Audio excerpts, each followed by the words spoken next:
You're tuned in to the Burrage Sports Show. Yo, what's up, everybody? We are back, the Burrage Sports Show.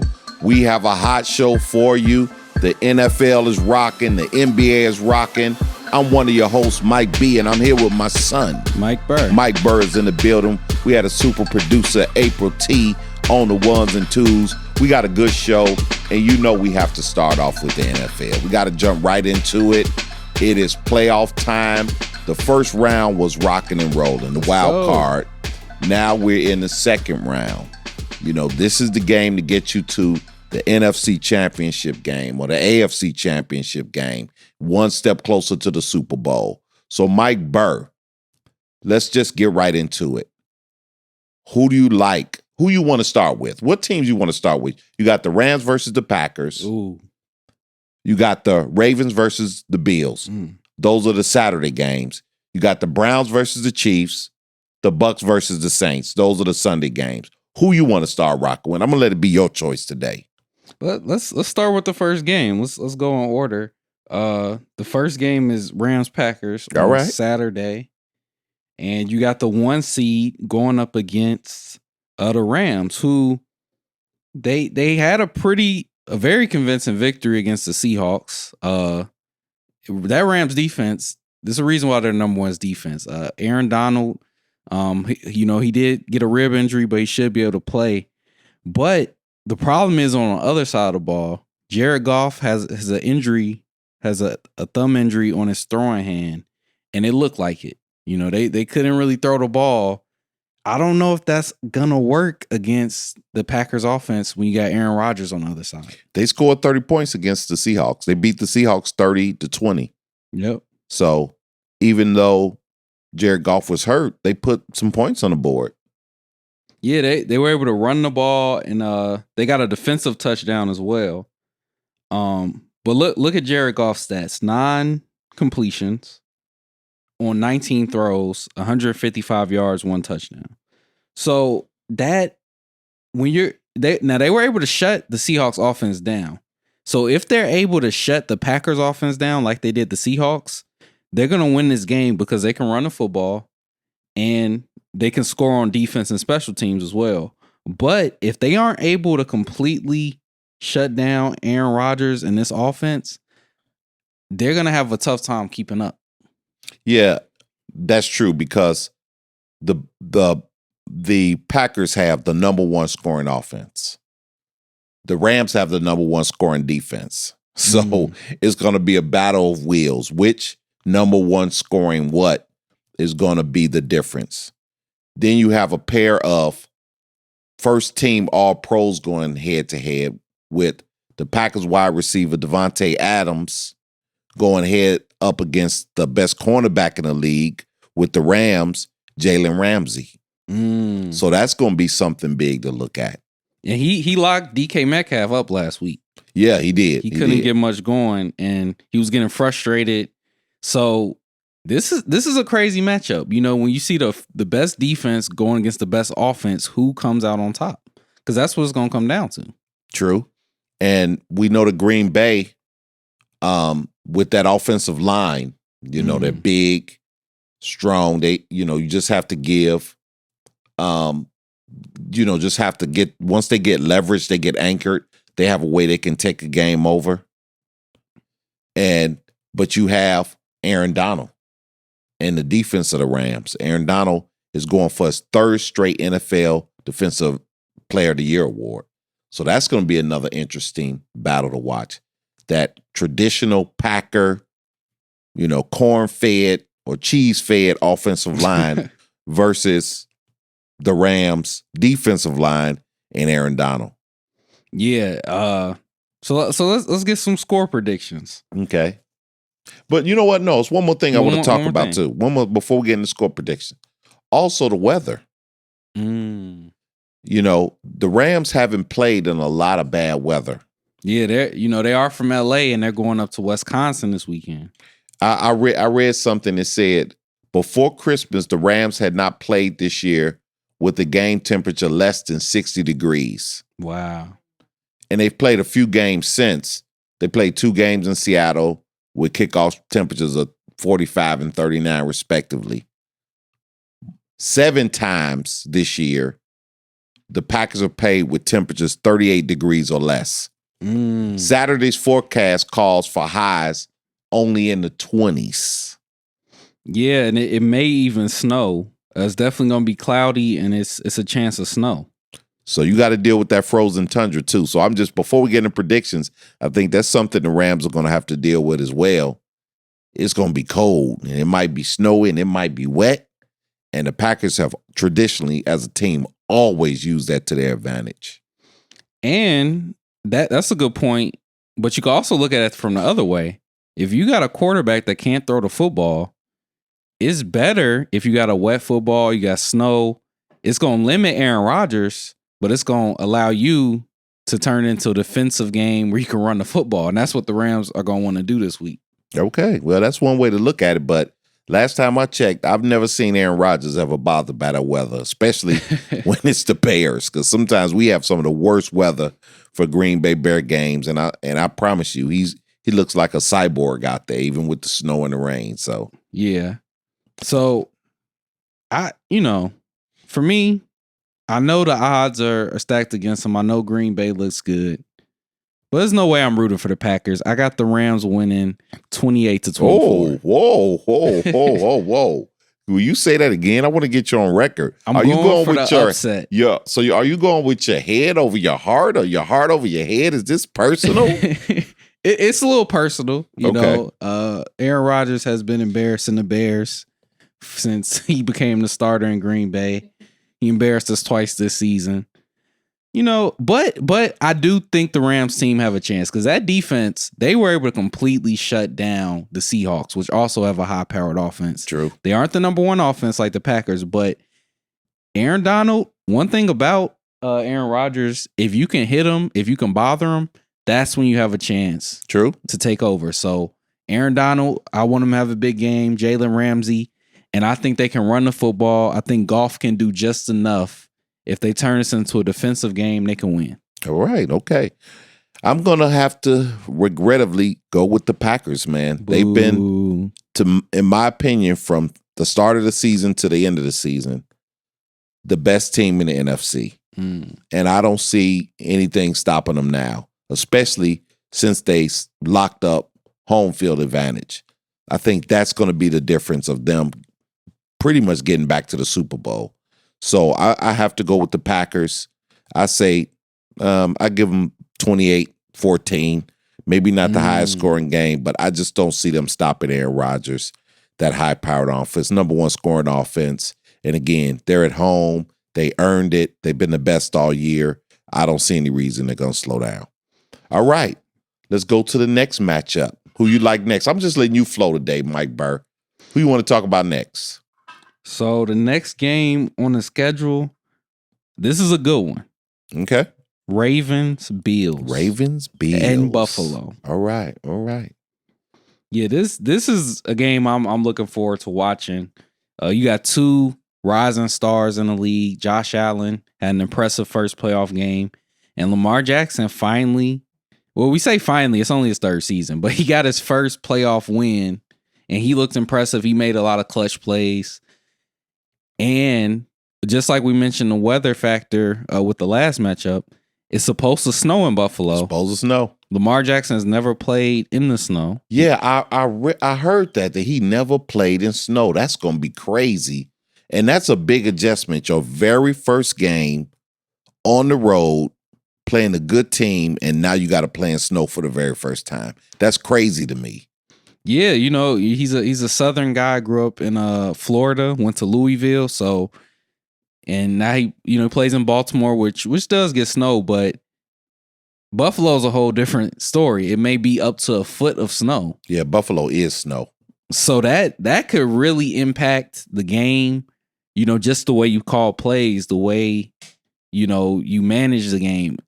And for his first time seeing it, that could be a real factor.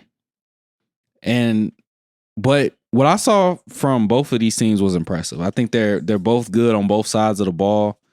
I think offensively, Obviously the Ravens want to run the football. The Bills want to do more throwing, but they can also run it too.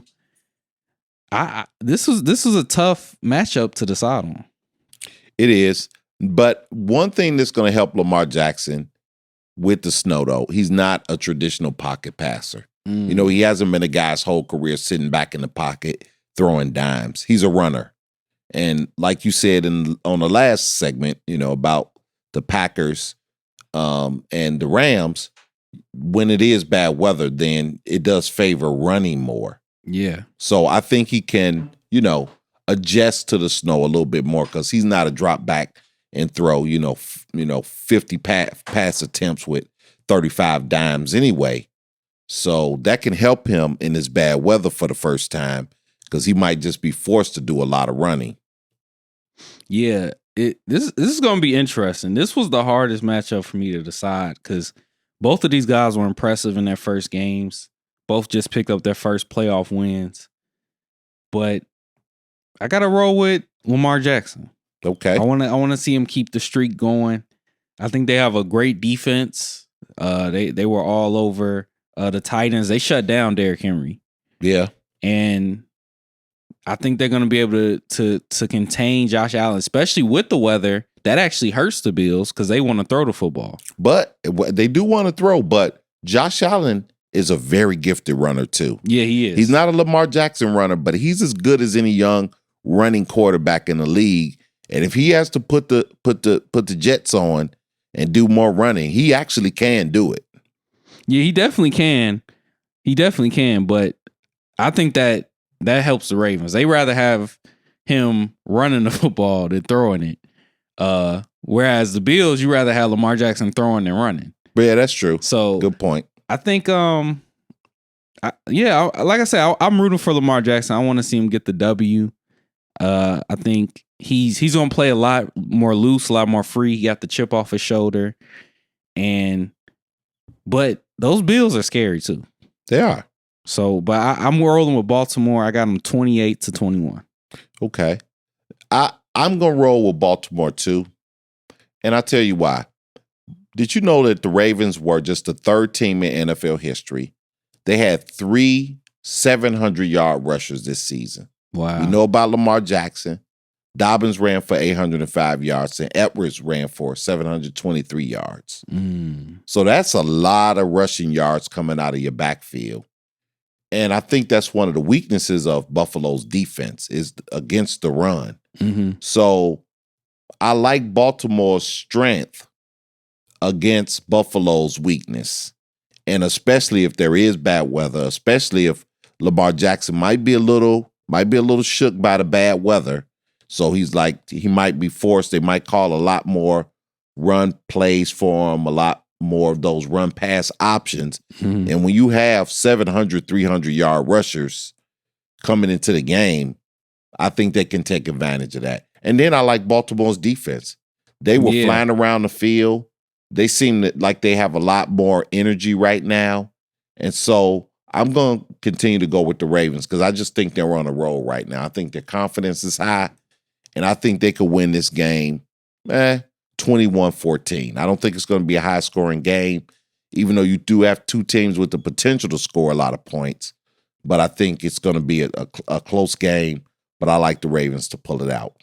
Yeah, speaking of that Ravens defense, when you look at the numbers from last week, the dynamic duo of the Titans were completely shut down. Derrick Henry only had 40 rushing yards last week on 18 carries, and Ryan Tannehill only had 165 passing yards, 1 touchdown, 1 interception. So the Ravens defense is real. Lamar Jackson is coming off his first playoff victory. And so we're both rolling with them. Both were okay. So we were different on the first game. Packers Rams. Now we were the same on the second game. Now let's get into Sunday. Sunday is again the Browns versus the Chiefs, Bucks versus the Saints. Hit me, Mike Burr. Which one you want to roll with first? We got to talk about the Browns versus the Chiefs. Okay. But before we get into that, we got to talk about what we saw in the first round. Yeah. I know the NFL was thinking about investigating Doug Peterson, the Eagles coach, for throwing the last game of the season. Yeah. We need to investigate Ben Roethlisberger. Oh my goodness. I don't know what that was. I don't know what happened, man. And it started from the first play of the game. The center fumbles the ball, throws it over his head. One of the best centers, too. He very seldom makes mistakes. An all-pro caliber center throws the ball. Cleveland scores on that. And that set the tone for the whole game. Big Ben threw 4 picks. It looked like he didn't even know what the play was at times. Underthrows, overthrows. They couldn't run the ball. They couldn't run the ball because they were down by 28 in the first quarter. So, but I don't want to disrespect Cleveland. Cleveland came out. They did what they were supposed to do. They hung 48 points on the Steelers. The Steelers scored 37, but it wasn't a true 37. It was garbage. We're behind. We get a few extra scores, but Cleveland, almost hit a half 100 on them. Yeah, the final score makes it look a lot closer than it really was. Cleveland dominated that game.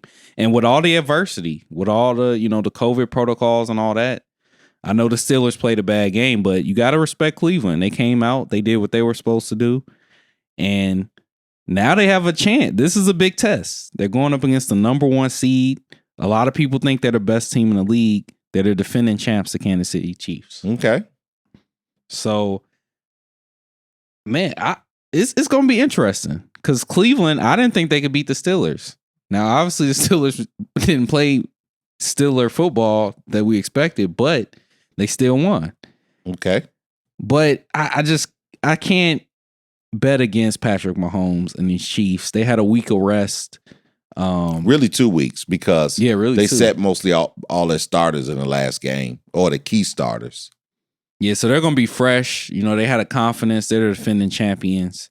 We know what they can do on offense. And like I've been saying all year, their defense is a lot better than they get credit for. They're overshadowed by the high-powered offense, but they have a lot of playmakers on defense. And they're going to hang a lot of points on Cleveland, I think. But Cleveland has a shot. They showed a lot of heart in that first round. And they can run the football and they can play defense, and Baker Mayfield's a good quarterback. So what do you think about this matchup? Well, I obviously like the Chiefs, because until somebody proves they can knock them off that mountain, they've just been rolling. But here's a little caveat. A lot of people don't know. They beat the Jets 35-9. And we're talking about the second half of the season, and Chiefs. That after that, their margin of victory the last 7 weeks weren't that big. They won by 2, 4, 3, 6, 6, 3, and 3. Close games to Tampa Bay and New Orleans. They beat Tampa Bay by 6, New Orleans by 3. They played Las Vegas and Miami, 2 very decent teams. Beat Vegas by 4, Miami by 6. Then they had close wins to 2 very bad teams. The Panthers by 2, the Falcons by 3. So there could be some hope there for Cleveland because they continue to win, the Chiefs, but they won by the hair of their chinny chin chin.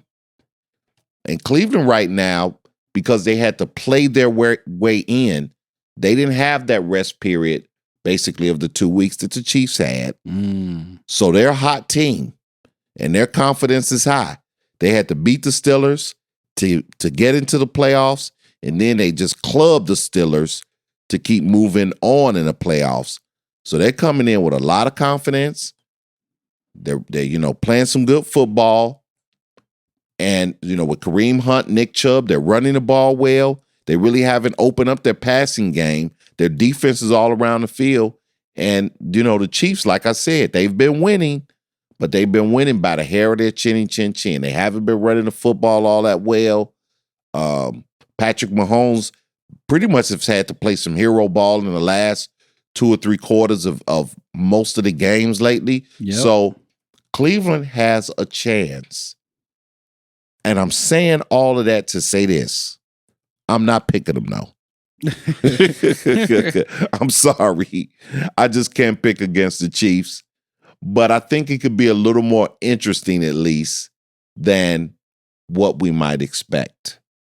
But I have to go with the Chiefs still. Yeah, I agree. Like I said, I think this game is going to be closer. It's going to be a lot more interesting. I think Cleveland's going to come out and fight. But yeah, I can't bet against the defending champs. I think they're gonna come in and handle business, especially when they saw what happened to the Steelers last week. I think they're gonna really like, hey, we can't take this team for granted. You know, we can't just assume we're gonna win because we saw what happened to the Steelers. You know, they were talking some trash like, oh, it's just Cleveland, and then they got destroyed. So I think that if anything, that's gonna be a wake up call to the Chiefs, and they're gonna come out hungry. I got them winning 34-24. I feel you. I got to go with a score like that too. I'm going 35-15. You know, some weird number. Cleveland, great season. They're back on track, back into the playoffs. You know, that city is happy, that franchise is happy. But unfortunately, you know, when you barely get in, even when you win, now you got to go up against the number 1 seed. And I just can't see the Chiefs losing in the first round. All right, Mike.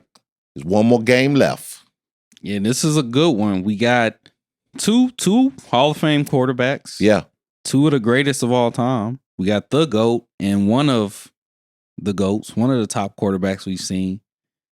And this is a good matchup. And you know, it's kind of ironic for the Bucks. They went up against Washington, won that game, but Washington was, you know, they just had to, you know, grab a quarterback out of nowhere. Now they're going up against one of the great quarterbacks of his era. They're going up against Drew Brees and the New Orleans Saints. So let's talk to me, man. What you think about that matchup? This is the game of the week. This is going to be interesting. You know, it seems like Tampa Bay is clicking at the right time. We know the weapons they have. We know the quarterback they have, and they're solid on defense. And New Orleans, they're kind of putting it back together. They seem to start to be turning the corner. They start off the season hot. Obviously, Drew Brees got hurt, and you know they still kept winning, but you know now they're kind of rebuilding that chemistry they had at the beginning of the year. Plus, you know Michael Thomas had an injury. Kamara was on a COVID protocol for a while, so that kind of, you know, towards the middle of the season they were kind of thrown in the loop. Now they're kind of rebounding, and they look good too. But they did kind of. One thing about the Saints, they did kind of struggle to put the Bears away last week. I know the Bears have a good defense, but for most of that game, it was pretty close, you know. And so meanwhile, the Bucks they handled their business, but the Saints they opened that game up towards the end. But they are coming off a matchup where a lot of people thought it would be a lot bigger of a win for them. Yeah, that's true. And the Saints are the type of team, I think they kind of play off emotion. You know, sometimes they can play down to their competition. Mm-hmm. We haven't seen Brady do that traditionally in the course of his career, but of course that was Tom Brady with the New England Patriots. But I think that is one thing that the Saints can be guilty of. But again, the Saints are at home. And it's very hard to win in New Orleans. It really is. Even without the fans? Even without the fans. It's just something about being in that dome and that team. They just play very well there. But that does help the Bucks because now the Bucks, which are a warm weather team, even though Brady has played in all sorts of weather conditions, but traditionally the rest of those guys are warm weather guys. They don't have to deal with a weather factor right now by playing in that dome. But I like the Bucks in this game because of Tom Brady. You have the greatest quarterback of all time, and I think he has something to prove. You know, Drew Brees I think he feels this is his last chance for a Super Bowl because they have a really good team. Alvin Kamara, when he was healthy and when he's right, he was playing MVP type football. He has Michael Thomas back as wide receiver. Their defense has been kind of bend, don't break, very opportunistic. And they're kind of a balanced team. They had the fifth best scoring offense, and I'm talking about the Saints, but they also had the fifth best scoring defense. So they're really kind of a balanced team. They're at home. You know, this is a big opportunity for them, but they're going up against the GOAT, and I can't bet against the GOAT. I have to go with the Buccaneers. And I know I'm kind of emphasizing on one thing, but mainly because of Tom Brady. I just think they're going to move on and get to that AFC Championship game. So I'm rolling with the Bucks. Yeah, I agree. It's very few players I don't bet against, and one of them is Tom Brady. I'm not gonna bet against Tom Brady. It's that simple.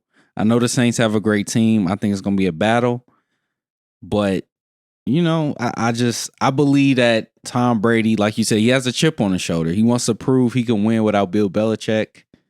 And I think another chip is he wants to send Drew Brees home because he's the guy he's battling with for the all-time regular season passing leader. They're 1-2 right now. Oh, I didn't know that. And Tom Brady's a competitive guy. Yeah. So I think all of that is going to be the extra fuel. And I think they're just, as a team, they're starting to click at the right time. They're getting Antonio Brown involved. They got Mike Evans, obviously. They got Rob Gronkowski. They have all these guys, and the defense is clicking. It seems like they're on the upward trajectory. So I got to be in a close game, but I think Tampa Bay is going to win 34-31. All right. I think this is their third time meeting this season, right? Yeah, because they're in the same division. Yeah, the Saints beat them twice. Yeah. And they gave them their only 2 losses by more than 3 points all season. So, the Saints have kind of had that number, but I think, I got to go with Tom Brady because just when you count him out, just when you think there's no more magic left in him, he just pulls something out and finds a way to win. So I'm giving it a close game. I'll say 24-21, but I just can't vote against Tom Terrific. He's just too perfect, and he does everything right. He's the greatest football player of all time. And I know I'm way over the top with this, but that's what I'm going to go with. I'm going with the Bucs to upset the Saints at home in this game. All right, man. So we hit it up, man. We went through the next round of the playoffs. I think it's going to be really exciting, and I love it once again because we got some Saturday and some Sunday football. So what else you got to add to that? Yeah, I'm excited. The first round was great. All the games ended up being exciting, and we got even better matchups this round. So I'm looking forward to watching it. I am too. And you never know, man. It might be upset city because, even though we picked our favorite teams, for some reason I feel any team could win or any team could lose. Even with the Chiefs and the Packers they've been the top of the AFC and NFC all year. I just feel that something can happen. I don't know why I just feel that way. I don't feel that just everything is so solid that, all the favorite teams could just roll through and all the underdogs can just get squashed. I think a lot of these games can go either way. And I think each team has a lot of confidence believing we can win, which you don't always normally see that. Yeah, and it's a lot of interesting teams, like you mentioned, like Cleveland, they're kind of a wild card team. They've been like that all season. You don't know. Some weeks they look like the best team in the league. Some weeks they don't. But it seems like they're starting to click. The Baltimore-Buffalo game, I don't know who's going to win that. The Rams, so many question marks with them, but we know that defense is going to show up. And so all these matchups, like you said, they could go either way, and it's going to be an exciting week. I think so. All right, April T. You've been hearing us chop it up about all these games. I know you got some hot takes. A lot of hot news happened this week. Come on, hit us on the ones and twos. What's going on with the hot takes? So the Philadelphia Eagles decide to part ways with the one and only coach that got them a Super Bowl. Wow. Doug Peterson. Wow. And once again, I want to comment on that. Once again, they picked Carson Wentz over someone else. You know what I mean? Nick Foles was the guy who vibed most with Doug Peterson, the coach. Every time he came in on a big game, Super Bowl, they won. But Philly chose Carson Wentz over Nick Foles. Now, after a disastrous season, Carson Wentz was atrocious. They had to bench him and put in Jalen Hurts. Put in Jalen Hurts as a quarterback. Peterson still experimented a little bit with Jalen Hurts with the controversial end of the year benching. And now Philly makes a decision, not touching Carson Wentz, they send Peterson home. I don't get it. Yeah, it's I don't, they love Carson Wentz. Obviously, they owe him a lot of money, so that's probably a factor. But after what you saw this season, I mean, look, he threw 16 touchdowns, 15 interceptions. He was atrocious this year. He took 50 sacks this year. And he was one of the leaders in sacks, even though he didn't start every game. He got benched, after 12 games. So he didn't look good. But some reason, I think it's mostly financial. They don't want to, cut him. I doubt they can find a suitable trade for him at this point in his career. So I think they're just saying, hey, we're just going to ride it out. But also his intangibles, like he doesn't motivate the team. They don't rally around him. And even when he got benched and they went with Jalen Hurts, the young fella came in and played very admirable, rallied the team, got them some momentum. Then Carson Wentz made a statement, well, I'm not going to be backup for anybody. He still wasn't, it's not like he bought in and just did the traditional, hey, I'm going to support the young guy, whatever it takes for me to make this team win. He didn't even do that. He still threw some digs out there. I just don't get it. But Philly, for some reason, Carson Wentz had one pretty good season, and then they just bet the farm on him, and he hasn't really paid dividends. And now you fire the coach. You still putting him above everything, and it's just not working out for Philly right now. Yeah, so and it puts them in a weird situation because it seems like, because they got rid of the coach, they're going to try to, start Carson Wentz again. I know they're not going to pay him all that money to sit on the bench. So what do you do with Jalen Hurts? Do you trade him? Is he going to be a backup? Philly has a lot of questions to answer. And Philly fans are very merciless. Yeah. They're not going to let Jalen Hurts sit on the bench, Carson Wentz stinking it up, without them giving them a whole lot of grief. The Philly news, sports media, and the Philly fans are bananas. Yeah. So this could be a real split locker room, a real divided city, unless some drastic changes happen coming into training camp next season. All right, April. So this is going to be just a combination because this is about the Bears, the home team. So I'll start off with Chuck Pagano, the defensive coordinator since last season, 2019. He's announced his retirement. He's had a pretty good career as a NFL coach. He was the head coach for the Indianapolis Colts from 2012 to 2017. Then he became the defensive coordinator for the Chicago Bears in 2019. His first coaching position in the NFL was with the Baltimore Ravens, actually, as the defensive coordinator in 2011. Then we have Allen Robinson. He's a free agent. The wide receiver for the Bears? Yep. Mm-hmm. And he's just saying he's leaving all options on the table. And the Bears have decided to retain Matt Nagy as well as the GM Ryan Pace. So we're keeping a coach. We lost the coach, our defensive coordinator, but they're going to keep Nagy. And Robinson, I think he's going to get some interest. I could see some teams willing to use, because even with our up and down quarterback play, Robinson made some spectacular catches this year. Yeah.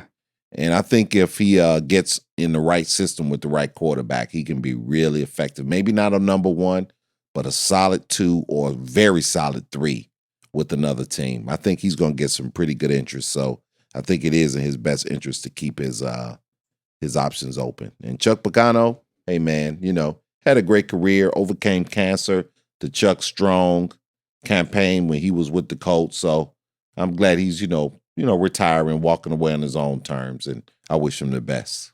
Yeah, I think both guys we mentioned have seen enough. Pagano was probably tired of his defense carrying the team. Yeah. Best wishes to him in his next career. And Allen Robinson, I think same thing, with the mediocre quarterback play, he's still been a top 10 receiver the last 2 years. So even with, the uncertainty, and we don't know who's going to be the quarterback next year, maybe Mr. Trubisky again. They may sign somebody. They may draft somebody. Who knows? So, he'll definitely have some options on the free market, and I think he'll just go to the highest bidder. I think so too. Yeah, I think so too. And to kind of Stephen A. Smith is saying, he stated today on First Take that Kyrie Irving should just retire at this point. Wow. Because Kyrie, he was seen maskless at a family birthday party. Yeah. And he hasn't showed up to any games recently. Yeah, he's missed 4 games or something in a row so far. 4 games in a row, and then he's not playing tonight. And also, he was seen like at a volunteer meeting for a woman who's running for the Manhattan District Attorney Office. So a lot of people are speculating that his interests just, have they shifted, or is he just taking a break from games because he really wanted to go to his family birthday party? Yeah. And it's kind of weird. Kyrie, we know he can, he missed mostly all of last season. He wasn't healthy. Now he had a chance to come back. Now he's still kind of MIA.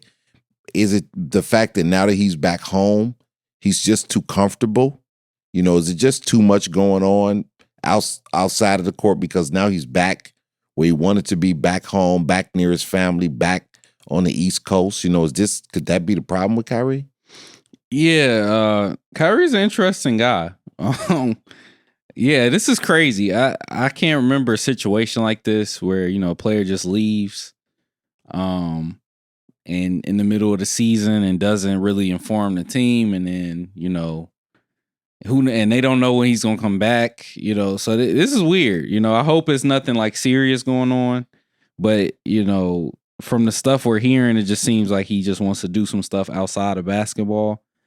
And we're about to talk about this next, but if you're the Nets, do you think about trading him? They just pulled off a big trade, and I don't know. Who knows what's going to happen, and how is this going to affect the chemistry of the locker room? How is this going to affect, this team going forward? Yeah, and that's kind of strange when you have Kyrie MIA. That's not even the biggest news for the Nets. The biggest news for the Nets is that they acquired James Harden from the Houston Rockets via trade. Talk to us about that. Yeah, that a crazy trade. This is the hot news of the week.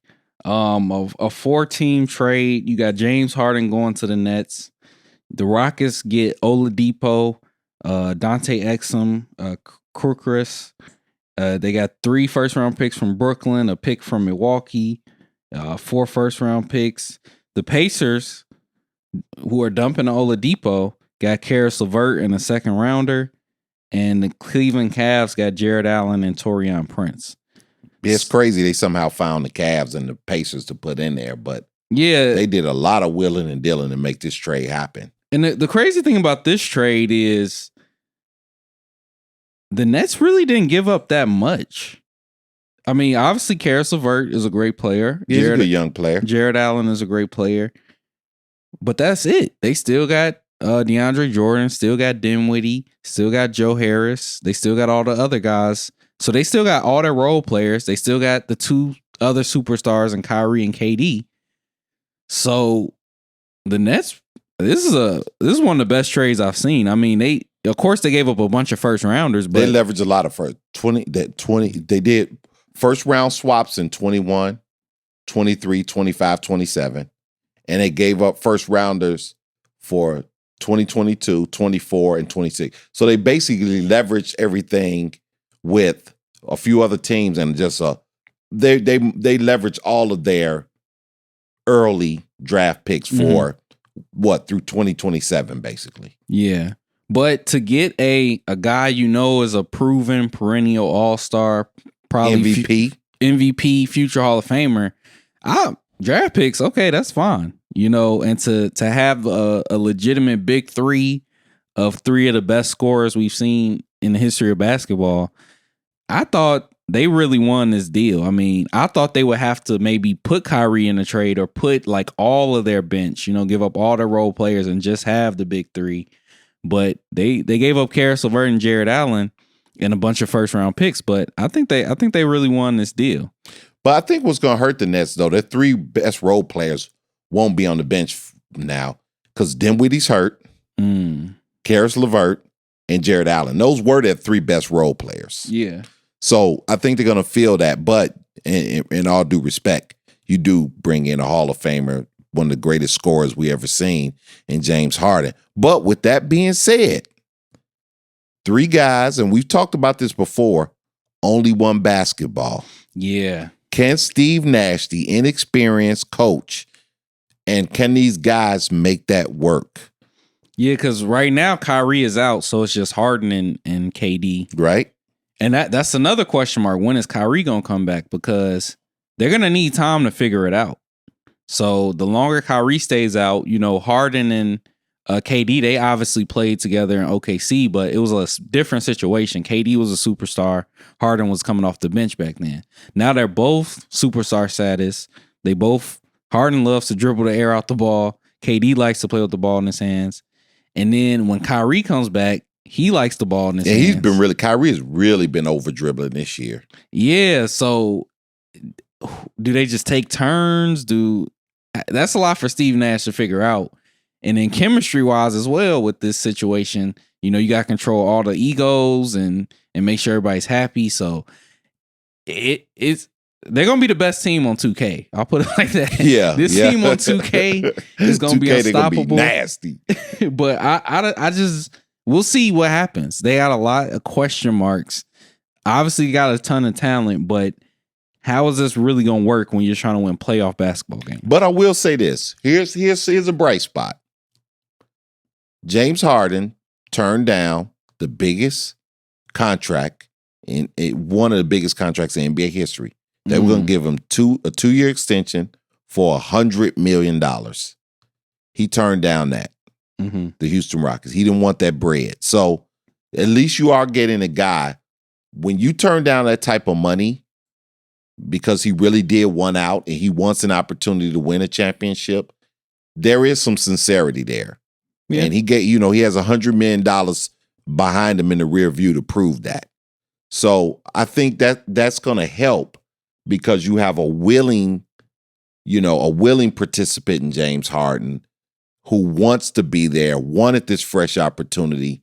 So I don't think he's going to be as ego-driven as it probably could have been if he was forced out or they got tired of him and they made this trade. This is a guy who said, I don't even want $100 million.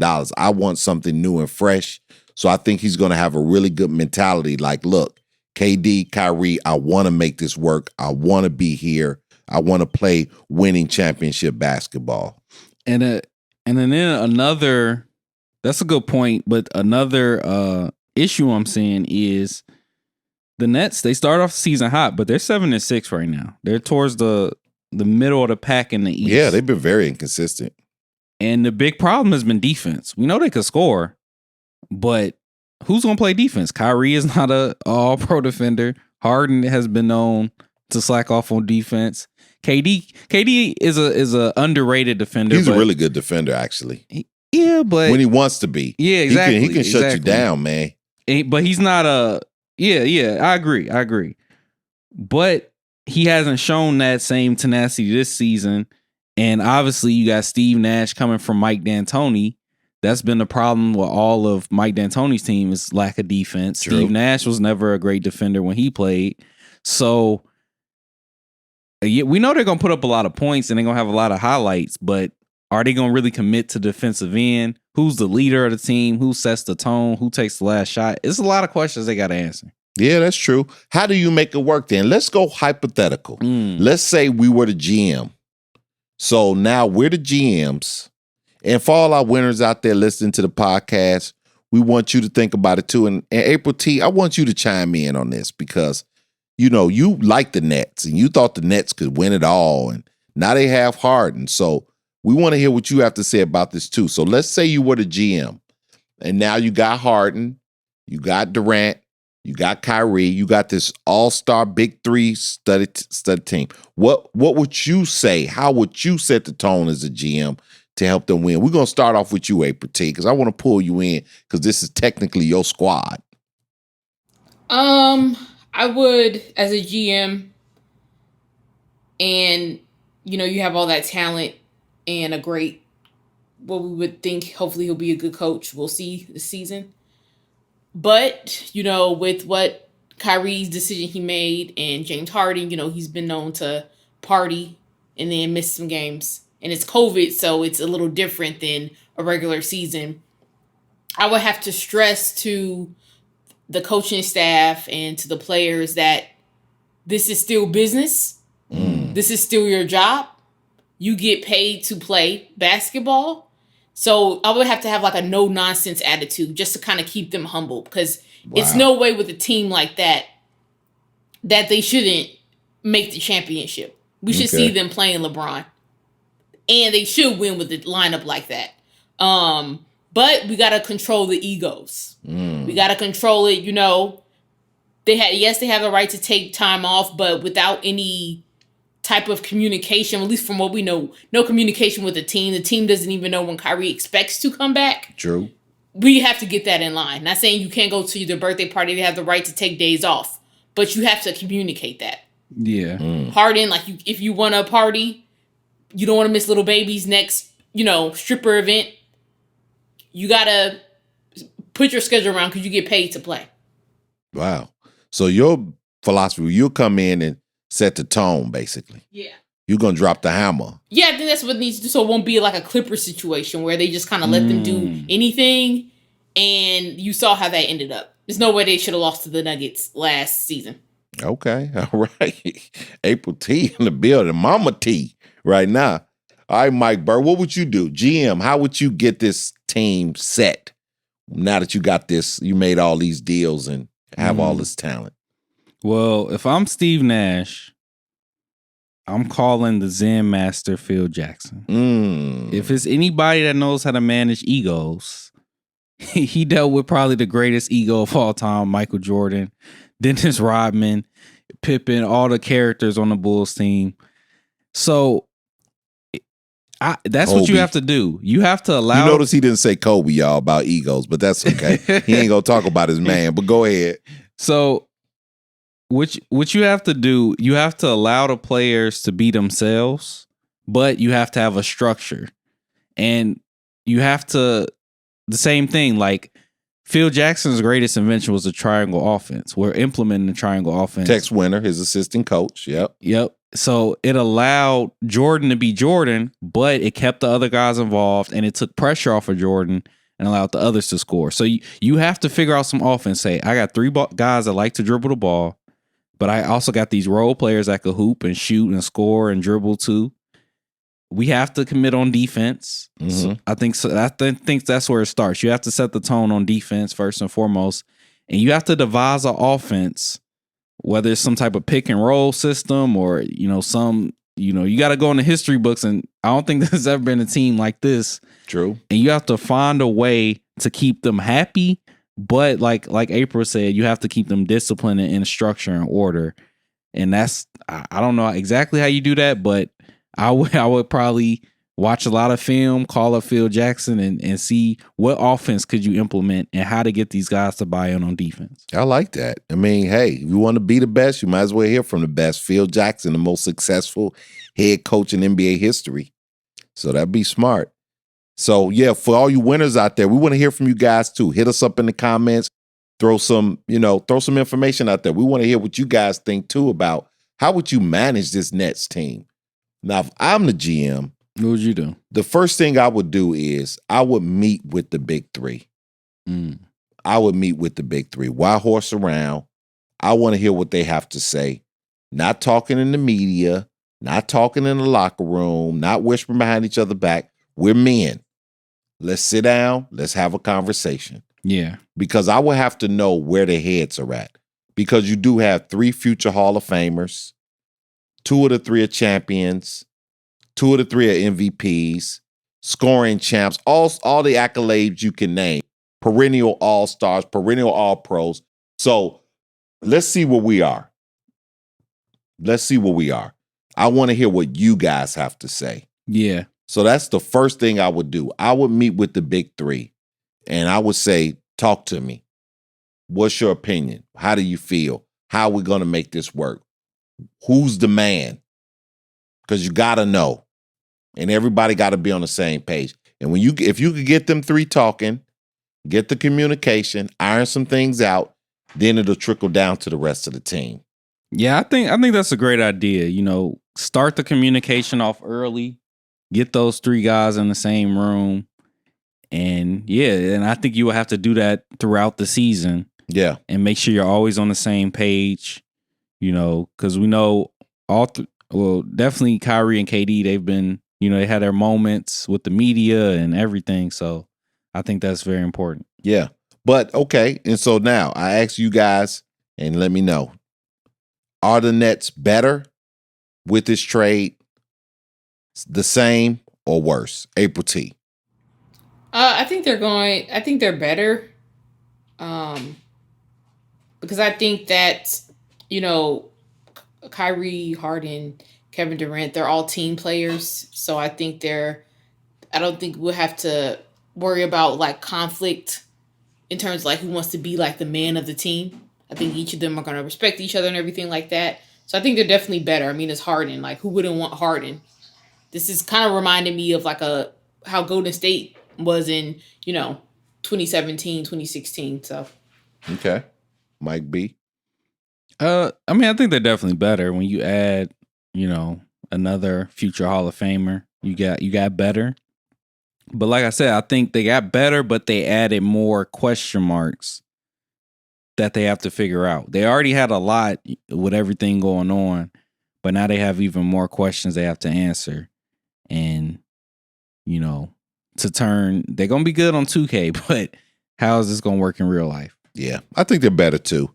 And I am looking forward to playing with them on 2K as well. Right. Because they're going to get buckets. All right, what else you guys want to flow on? We got a little more time, and let's just hit some more stuff. Let's just keep this podcast rolling. We having a good time today. Mike Burke? Yeah. The last thing on our list, we saw this from a couple guys this week. I know two guys that are going to be on this list, Big Ben and Phillip Rivers. Two vets, two future. Big Ben is definitely a Hall of Famer. Phillip Rivers is borderline. Borderline. He might get in. He'll probably get in. But is it time to hang it up? Whoa. So what are you saying? Retirement? Is it time to put the shoulder pads up and go in the broadcasting booth or go into something else? I think from what we saw from Big Ben, and especially towards the end of the season, in that last game, it might be time to hang him up. Okay. Same thing with Phillip Rivers. I think he's a serviceable quarterback at this point in his career, but you just don't see the same pop. You don't see the same arm strength. And, obviously he has some money left to be made, but after this contract, I think both of those guys should move on. Okay. I would add Cam Newton to that list. Actually, and he has placed, I've heard he's got some interest out there. But from what I saw from Cam Newton, had a great career, made a whole lot of money, not only on the field, very marketable off the field. But, and the thing is, he's only 31 years old. Yeah. So I don't think he's looking to retire, but I just don't see it anymore. I don't think he'll be an effective starter anywhere he goes. Now, I think he could try to hang on, some middling team that needs his star power and just hope he can resurrect himself, can throw him out there. I don't think he'll last through the season as a starter. I think he'll play very bad. They'll have to do some benching. And I don't know if he wants to sit on the bench as a backup because he is Cam Newton. But I think he's on my probably can hang it up list, along with Nick Foles. He showed with the Bears. He's done. I think you could put a fork in Nick Foles. He had his magic. He won a Super Bowl.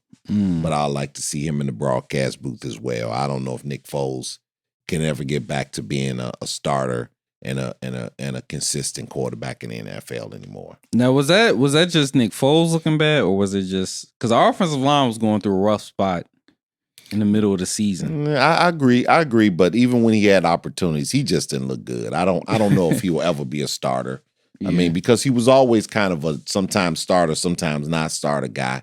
He had his magical moments. He won a Super Bowl.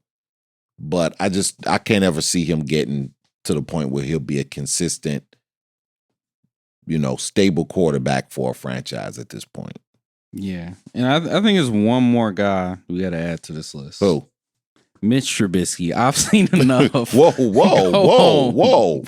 He like 23 years old. Bye. I've seen enough. Hopefully he can land with another team, but please don't re-sign him. No, but we're talking about retirement, dude. Come might on, as man. well. Whoa. Oh, my goodness. Yeah, well, Trubisky might need a fresh new start. He's a young guy, so he can always turn it around. But, I don't know if the Bears is his destination. But for some reason, I just think they're going to try to make it happen. They're going to just try to force feed him down our throats, and we're going to have to accept him as our starting quarterback for a little while. And I might even add Drew Brees on that list. Not because his play has, plummeted, but, he had the lung injury. He's not the biggest guy in the world. And if they continue to win through the playoffs, he's made $1 billion. What else does he have to prove? Walk out on top where you're still healthy. While you're still, he's a first ballot Hall of Famer, no doubt. I don't see why Drew Brees, especially if they have a long run, I don't know why he would want to come back and put up with that punishment. Because again, he's not the biggest guy in the world. And he had a collapsed lung. He had some injuries. Why put yourself back through that? And maybe even Tom Brady. No. You don't think so? No, Tom Brady's going to play till he's 55. Wow. He does seem like it, though. But he's not getting any younger. Sooner or later, he's going to have to hang him up, right? But he doesn't play old. The guys we mentioned on this list outside of Drew Brees, you see they're not what they used to be. And although Tom Brady isn't what he used to be, he's 43 years old, though. He's still one of the best quarterbacks in the league, still can make all the throws, still one of the most accurate passers in the league. And as long as the Bucs keep the caliber of weapons they have around them, I don't think he's ever had an easier season, to be honest. He's never had this many weapons in New England. So I don't see him retiring anytime soon. But he's 43 years old, though. They've been saying that for the last 10 seasons? Yeah. He just seems like he's getting younger. That's true. Drew Brees is 41. Brady is 43. So, I guess. All right, man. Well, hey, we had a great show, man. This was a good show. Yep. So all of you winners out there, I hope you like the show. Subscribe, hit us up on every media platform, like us. But we definitely want some comments, man. We don't want this to be a one-sided conversation. We want to hear from you guys because we talk about a lot of stuff. We do predictions. We give our opinion. We talk about who should retire, who should stay. We definitely know it's probably some more names you could add to that list. So please hit us up in the comments, and we'll definitely respond. We love responding to the comments. Anything else from you, Mike Burr? That's it. What about you, April T, on the ones and twos? That's it for me. All right, man. Real good podcast. We touched on a little bit of everything. We got some more hot stuff coming up next week. We love that you guys tune in. Again, hit that like button, subscribe. More to come. We had a lot of fun. And as we always do it, Mike Burr, drop the beat.